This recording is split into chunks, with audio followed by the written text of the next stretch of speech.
Start. હાલ ચાલો ઉતારો.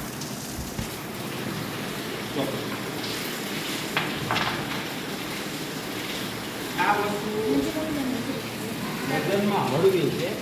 આપણે એને પાણીમાં મૂકીએ તો એ તરે. શું કામ?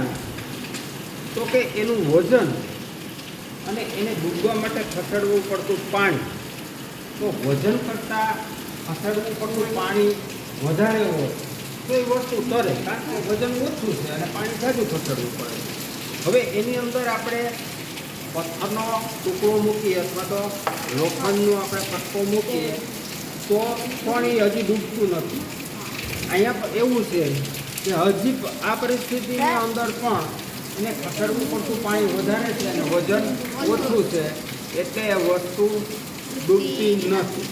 હવે એમાં વજન વધારતા જશું એવો આવશે કે વજન વધી જશે અને ખસેડવું પડતું પાણી ઓછું હશે, એટલે એ પદાર્થ ડૂબી જશે. બરોબર. હવે આપણે નેક્સ્ટ પ્રયોગ કરીએ કે હવે આપણને ખ્યાલ આવી જાય કે આ લોખંડની વસ્તુ છે અને એનું વજન વધારે છે અને એને ખસેડવું પડતું પાણી ખૂબ જ ઓછું છે, એટલે આ વસ્તુ ડૂબી જશે. બરોબર. એ જ રીતે પથ્થરની વસ્તુ હશે તો પણ એ ડૂબી જશે.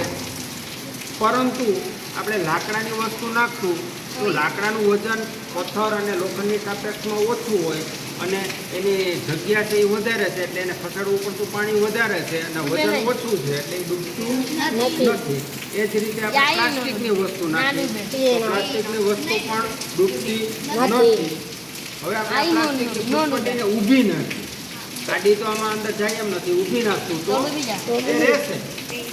અને અહીંયા આપણને પ્લાસ્ટિકની વસ્તુ તો તૂટેલી જેવી લાગશે. જો અહીંયા પાણીનો જે ધાર આવશે ને ત્યાં એ વસ્તુ તૂટી ગયેલી હશે એવો ભાસ થશે.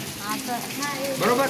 એટલે કે કોઈ પણ વસ્તુ ડૂબે ક્યારે તો કે એનું વજન વધારે હોય અને ખસેડવું પડતું પાણી ઓછું હોય તો એ વસ્તુ ડૂબી જશે, અને વજન ઓછું હોય અને ખસેડવું પડતું પાણી વધારે જરૂર હોય તો એ વસ્તુ તરશે ચોક્કસ.